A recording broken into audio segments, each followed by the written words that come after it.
का सूरत हाल बहुत ज़्यादा ग़ैर यकीनी की सूरत हाल है और किसी को कुछ इल्म नहीं है, किसी का कुछ ख़बर नहीं है कि क्या ईरानी आ रहे हैं, अमरीकी तो आने को तैयार हैं, सिर्फ़ ईरानियों का इंतज़ार। तो क्या आपको लगता है कि इस हफ़्ते के एंड तक ईरान की तरफ से डेलीगेशन अनाउंस हो सकता है, टॉक्स के लिए ईरान आ सकता है?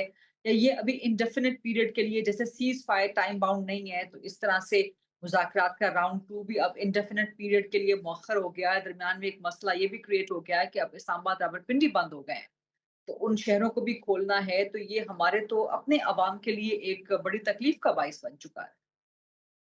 अगर ये आप बिल्कुल दुरुस्त कह रही है, ये एक कम तकलीफ नहीं है इस्लामाबाद के सिटीजन्स को।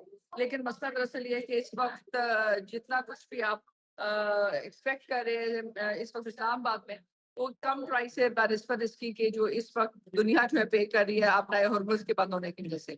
और इस वक़्त उसका जो डायरेक्ट इम्पैक्ट है वो ना सिर्फ़ पाकिस्तान की इकॉनमी पे है बल्कि दुनिया की इकॉनमी के ऊपर भी है। और उससे भी बढ़ के जहाँ एक तरफ इक़्तिसादी चैलेंजेज़ हैं, दूसरी तरफ जो सबसे बड़ा चैलेंज है ये कि अगर ये दोबारा चले जाते हैं मिलिट्री कॉन्फ्लिक्ट की तरफ, तो इसका जो इम्पैक्ट है वो ईरान के ऊपर, अमेरिका के ऊपर, गल्फ की कंट्रीज़ पे और आपके ऊपर बहुत ज़्यादा होएगा। क्योंकि इस दफ़ा अगर जंग हुई, तो ज़ाहिर है जो इनिशियल टारगेट्स हैं उसके अलावा एडिशनल टारगेट लिस्ट जो है बहुत कॉम्प्लिकेटिंग है और बहुत हाई रिस्क है।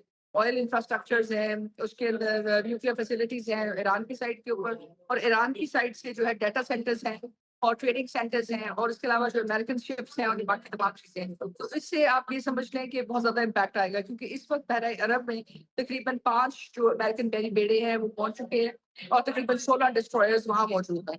अब अगर आप इनको देखते हैं तो इनका जो नेट इम्पैक्ट है वो सिर्फ़ सिर्फ़ स्ट्रेट ऑफ हॉर्मुज़ पे नहीं आएगा, इसका इम्पैक्ट इंडियन ओशन पे आएगा, इसका इम्पैक्ट बाब अल मंदब पे आएगा। यानी एक तरह से पूरी दुनिया जो है चोक आउट कर जाएगी।